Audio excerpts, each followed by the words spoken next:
Hello, everyone, and happy Tuesday. Welcome to the Creative Kickoff on Adobe Live. My name is James Bonanno, and it is a pleasure to be back here on Adobe Live for a great way to start the week after hopefully a wonderful holiday weekend for you all. Wherever you are joining us from, welcome to the Adobe Live community. I am so excited to be here and kick this week off on the right foot. I just want to welcome everyone to the stream. If you are new here, hello, hello, hello. Everyone to the chat. Robert, Cody Bear, what is up, everyone? It's a pleasure to be back on Adobe Live, as always. So for those that are new to this sort of format, I just want to let you know that if you join the chat on Behance, make sure to leave me some questions, some comments, anything that you want to learn today as we dive into Premiere Pro and some of my favorite transitions that I work with on a regular basis. And again, if you missed this stream, head over to the Adobe Live YouTube channel where all of the recordings for these videos will live forever, most likely, or at least after the stream is over. So let me just hop right in here and make sure we are looking good. Everyone can probably hear me on the stream. Okay. So without further ado, let's hop into Premiere Pro. It is going to be an action-packed 30 minutes, and I really want to kind of dive in and just go over some of my most used effects and sort of transitions inside of Premiere Pro to make you the most efficient editor that you can, and to not really shy away from using some of these things in your own workflow. They do not need to feel intimidating, and today is all about showing you how to use them in the most simplest and efficient way possible. Okay, so let's hop in to Premiere Pro here. I believe everyone can see what we are working with. I just want to move myself down a hair. We're going to make myself a little bit smaller here and make sure that everyone can see what we're doing. Alrighty, so hello everyone. I believe you can all hear me. Kira, Kane, good morning. Robert, good morning, everybody. Super, super excited.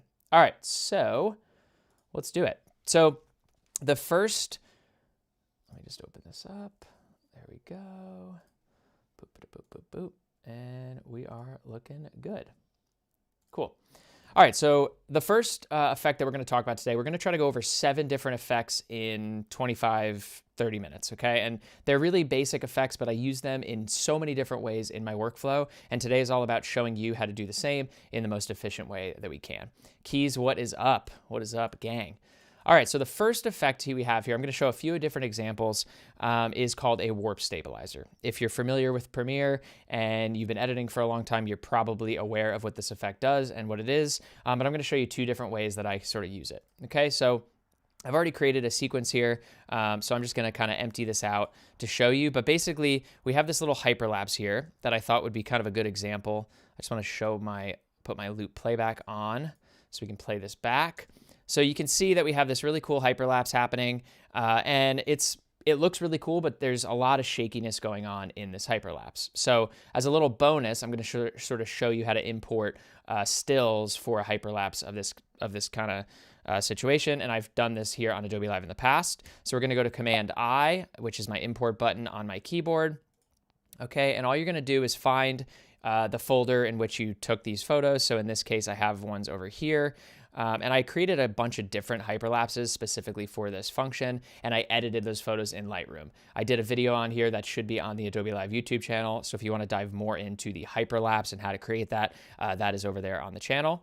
So you're basically going to go into all the photos that you selected and make sure that they're in chronological order, and in your Finder window, click Show Options, and then press Image Sequence. Okay, now what that's going to do is that image sequence is going to come in as an entire video, not just specific photos that you have to string together. It's a really, really quick way to do this. But the warp stabilizer effect is going to come in handy here because we're going to try to smooth this out even more. All right, so I'm going to delete this.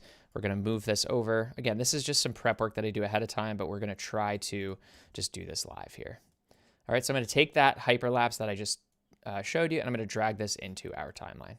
Okay, so now if I play this back, I want to just scale this in a little bit to make sure I don't have any of those black bars. I shot this in sort of a vertical format specifically for Instagram and for TikTok. So that's why it comes in this way. And we have a 9:16 format. All right, so I'm just going to render this really quickly. Shift Enter is a little shortcut that I put on my keyboard shortcuts for the render. Okay, so very, very shaky. There's a couple of ways we can do this. Because we haven't adjusted the speed in this specific clip, all we have to do is drag the warp stabilizer on it without the speed. You'll see that if we change the speed, and we'll just do that real quick. Let's say we change this to like 150%, and we go to our effects and we search for warp stabilizer, and we drag this on, you're going to get this little arrow that says warp stabilizer and speed can't be used on the same clip. Again, I'm not really sure why that is. That might be a Premiere function, but there's ways around that if you add speed first. What I like to do, we're going to just go to our effects controls here, delete this. I don't want to actually have any speed adjustment yet. I'm just going to drag my effect right on it. Now, before we get into the actual effects, I want to point out a really, really huge time-saving hack if you're using a lot of effects inside of Premiere Pro. And Styan, to change that speed, you can just right-click this and go to speed and duration. I had just set up a shortcut on my keyboard, which is Command R. So again, all these little shortcuts can be customized inside of your window here, where it's keyboard shortcuts, and you can basically set whatever keyboard shortcut you want, depending on, how long your fingers are or what you want to actually add to your shortcuts. All right, so let's just go here. The first big thing that I have done, and this anybody can do, and it's super, super easy, is to create a favorite effects folder. Okay, so all you're gonna do is inside of your effects window, right click and go new customs bin. And you're just gonna name this whatever you want it. So it could be favorite effects, which I have right here. And then all you're gonna do is when you find the effect that you want, you're just gonna simply drag and drop that into that folder so that you can access these more easily, especially ones that you use all the time. So you can already see these are the ones that we're going to go over, most of them, and I use them constantly in different methods in my workflow. All right, so we're going to drag and drop that warp stabilizer on the clip, and we're going to let it do its thing. So now here inside the effects control window, you can see that the clip is being analyzed in the background. This is when it starts to actually look at what it can do to further stabilize this clip. And now there's a lot of different settings here under stabilization. You have smoothness, you have your method here, which is position, subspace, warp, perspective, all those things. I tend to just load it first the exact way that warp stabilizer is sort of programmed. And then if it's still a little bit shaky, I start to tweak some of these effects as well. All right, so we're gonna let it do its thing. And see where we're at. Okay, so that might take a few minutes because this is kind of a larger file here. See how everything is looking. We're looking pretty good here, and we'll come back to that. Okay, so we're gonna let it do its thing. We'll hop back to warp stabilizer in a second. All right, so going on to the second effect that I use constantly. This is sort of like an obsolete effect, I think, in Premiere Pro that isn't used as much, but I use it constantly for different purposes. All right, so this is called the Gaussian Blur. I'm sure everybody has used it, whether you're in Premiere, After Effects, if you're in Photoshop or Illustrator, I'm sure you use it all the time as well. But I like to use it to add titles over clips that I feel like would make a really good like intro or outro. Another great question in the chat, can you use warp stabilizer on handheld videos? Yeah, that's a great question. I actually tend to use warp stabilizer more on handheld videos, okay? Because that's when you can't really be as stable. So the main function of warp stabilizer is if you, let's say, don't have a tripod, if you're doing handheld footage on your phone or a camera and there's some shake going on that you want to really smooth out to the best that you can. All right, so let's play this back and let's just see how that looks. And I actually might want to render this just out real quick. Again, Shift Enter is just my shortcut for rendering this quickly. You can do it up here in your sequence window. So I think that looks a lot better from what it was before. Now, if you want to further stabilize this again and see what happens to it, you can actually nest this clip. So you right click and you nest the clip. Okay, and I usually keep a little folder here in my sequences for my nested clips so that they don't get so confusing. And then I might warp stabilize this again. Now, sometimes it can get a little bit crazy. So if we drag the warp stabilizer on this clip, I might adjust this smoothness to like 15% and just see if that gives it a little bit more of that stabilization we're looking for to smooth it out. All right, so let's let that do its thing. And we'll hop here into our second effect, which is our Gaussian blur. All right, so let's take this off here.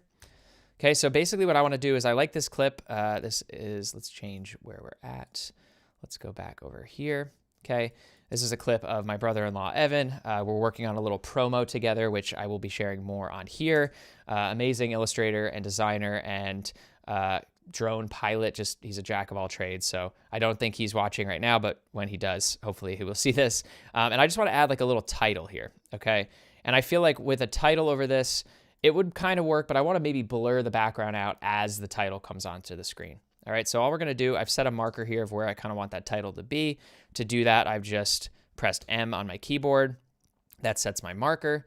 And then we're going to go back into our effects window. And as you can see under my favorite effects, I have Gaussian Blur. And to do that, I've just searched for Gaussian Blur, and then I've dragged it into the effects window. All right, so let's just add that here. Okay, so when you add that effect on here, nothing will happen immediately. So you have to come down here. Again, if you're new to Premiere, this is considered keyframing. So you're going to keyframe when you want the blur to start and end. And maybe it starts without a blur and then kind of fades into a blur where the title can come on a little bit more easily. All right, so we're going to drop this down. Here it says blurriness at 0. We're going to set our keyframe, and then let's just go ahead maybe a few frames and set another keyframe, and we're going to set that to 50%. All right, so now if we zoom in on this, I'm going to actually drag these down a little bit so we can see them. We're going to set our ease out and then an ease in. And this allows me to create a smoother blur transition as I'm adding a title. So if we press play, now we have something that's very, very subtle, very smooth, and you have this nice blur effect so that a title can go on top of your clip. Now this clip probably works without Gaussian Blur, but it's something that I use a lot when I'm looking for an outro or a bumper to add a title when the clip itself is a little bit too busy or maybe it's too dark. So one additional thing you can do is as it's blurring, we can add, a lot of the times I like to add like a color matte to this clip to further sort of sell that effect so that we can see that title. So to do that, you're just going to go to New Adjustment Layer or Color Matte. We're going to go to Color Matte, and we're just going to select a color. In this case, maybe I'll sample something from here so it's kind of similar, okay? And then what we're going to do is drag this on top of our clip when that blur comes in. So we're going to snap that to our marker. All right, and all I want to do is just drag the opacity of this down so that it's there. We're going to take that out, but not, crazy noticeable. Okay, so here we go. But that's a bit of a sharp color matte right there. So what I'm going to do is I'm going to add a little transition in with a cross dissolve. All right, and we're going to drag this out all the way. So we have a nice color matte for our clip. So here we go, boom.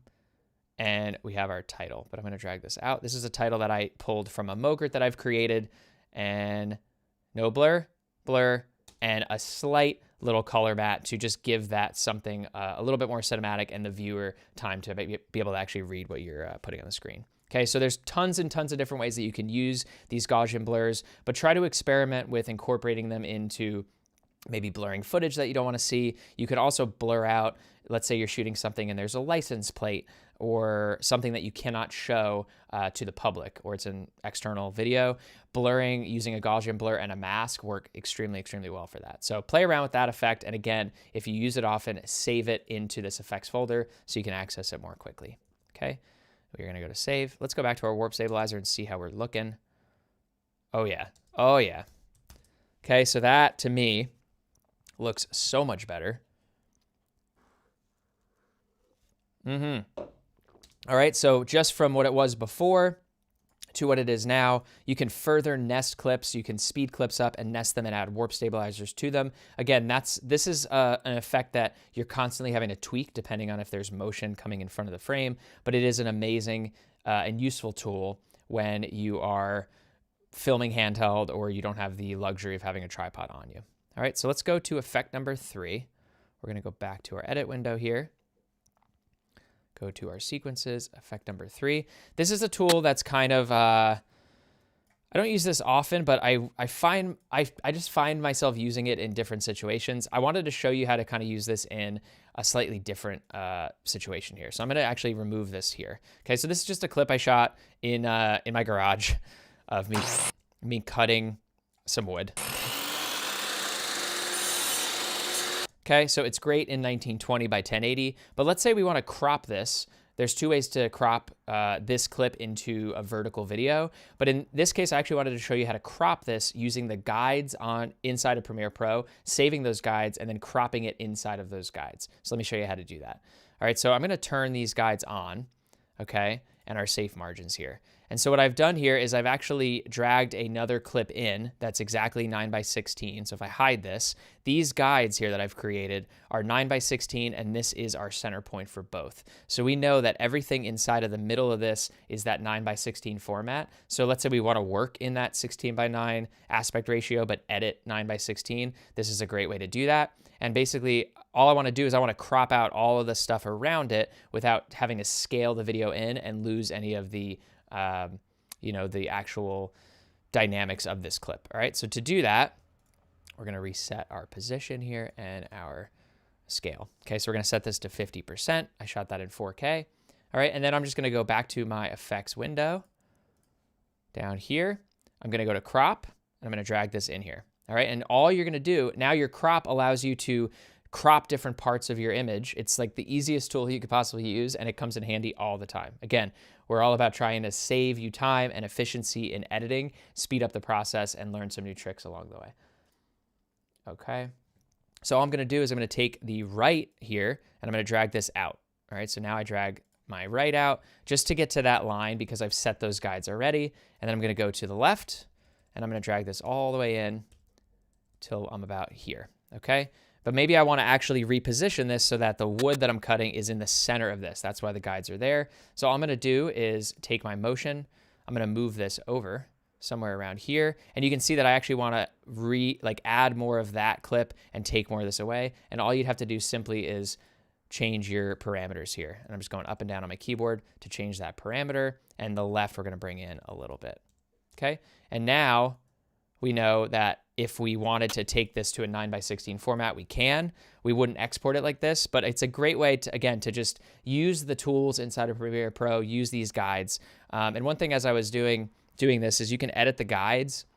So you can change the position, you can change the color. So let's say you're creating different guides for different videos. This is a great way to do that. And then all you're gonna do to save it is go to Guide Templates, and you're gonna save the guides as the template. So this is a great way to, again, save you time. And if you're in a 9:16 format, and let's say you want to save a guide of where the captions go on your Instagram Reels, your TikTok videos, save a guide specifically for that so you can just turn these on and off, okay? And if you're not seeing this in your window, go to the button editor and you'll see it right here, and you're just gonna drag and drop this into your little toolbar. So use those tools. They're here for you to actually play around with. All right, let's keep it rolling. Okay, so let's go to another effect that I use a lot. This is just a very, very quick audio effect that doesn't really pertain to everyone in this context, but to me, I'm always recording my voiceover on this microphone. And so I have a mixer here at my desk, and I'm recording a mono file, basically one channel, because I only have one XLR input coming out of this mixer. And what that does is when I'm actually recording my videos, if I play this back, this is one of the best kept secrets in all of New Jersey. Okay, you can probably see that in the window here, you're only getting one channel on the left side of that channel. If you hear it in the headphones, it doesn't sound like it's full and becoming a stereo audio experience. Okay, there's such an easy way to do this. And again, I use this in just about everything I do when it pertains to voiceover and recording audio. You go up to effects, search fill right or fill left with right. So this is what basically is going to fill the other channel with what you recorded on the left channel, or fill the left channel with what you recorded on the right channel. And in this case, we have the left channel filled. So all we're gonna do is fill right with left, drag then drop that on there. And if we play that back, this is one of the best kept secrets in all of New Jersey. Boom, we have a nice full stereo audio track that took about maybe 5 seconds to actually change and add. So very, very quick effect, not like a super flashy one, but something that I think everyone should know how to use if you're filming and recording audio in a mono format. All right, let's keep it rolling here, gang. How we doing? How we doing? Kane, I'm glad you're into it. Glad you're into it. How is everyone doing on this beautiful Tuesday? I hope everyone had a nice Labor Day. I definitely did, and it's wonderful. It's so beautiful here. So lovely, lovely stuff. All right, so we're going to talk about a zoom transition. There's a lot of videos that are online about how to do these zoom transitions. You can do them in a lot of different ways, but I tended to kind of shy away from the more complicated ways to do this and wanted to simplify a transition that could be just applied and used on anything at any given time and doesn't have to be this really scary process, okay? So in here, I'm going to talk about two different effects. I'm going to talk about the transform property, and then I'm going to talk about this zoom transition that I create. All right, so I'm going to move this out of the way. So I have two clips here again from my brother-in-law, Evan, and I have him walking through the field here and him launching this drone out of his hand. So I want to create a really cool zoom transition so that when we come here, we can zoom in on the drone and watch it fly off and do its thing. All right, so to do that, we're going to come in here and go to New Item, Adjustment Layer, press OK, and just drag the adjustment layer somewhere on top of those two clips. Okay, now this is the only effect you really need to worry about in this context. Go to Effects. I have one here in my favorites. It's called Transform. It is probably one of my most used effects because you can transform properties independent of the motion properties that are already in the clip inside of Premiere Pro. So let me show you what I'm talking about. So drag this onto that adjustment layer. Again, nothing is happening. We haven't applied any effects, okay? So what I mean by that is we have all the motion properties. Transform essentially allows us to add even more motion properties that can be applied, and then you can add the properties of the motion above that. All right, so all we're gonna do here is change the scale. We wanna have it zoom in and kind of like pull out. So we're gonna create one keyframe, very important, on the cut between these two clips. And then let's go maybe like 1, 2, 3, 4 frames to the right. Okay, and then 4 frames to the left. All right, and then the only number I'm gonna change, I'm gonna keep both of these at 100. I'm gonna change this middle number to 300, okay? So if we just play this back right now, it's happening, but we're not getting that really nice, like smooth blurred motion.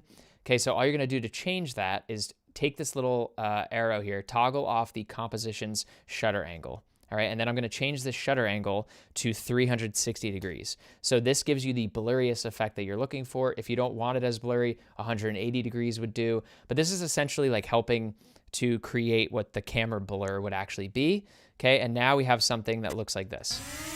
Looks pretty nice, except what I wanna do is actually make this a little more of an animation. So we're gonna right click and ease out our first clip, and we're gonna ease in our second clip. And if I highlight these and I drop these two things down, I can actually drag this handle a little more in. So we've created something that looks like this. Awesome. Now we have this really cool smooth zoom effect, and I wanna save this so that I don't ever have to do this again, because you've watched me do it. Maybe you wanna try it once and then be done with it. All we're gonna have to do is any effect that you apply here, you can save all those effects as one bulk effect as a preset. All right, so all we're gonna do is right click this. So simple. If you've never seen this, now you have. Save preset, and we're gonna just name this zoom transition to, and maybe we wanna say like on the clip, just so we kind of have a reminder for ourselves.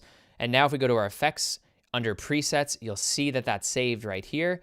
Drag it to your favorite effect so it's always there. And then if we remove this, all we have to do is drag and drop that clip. Oops.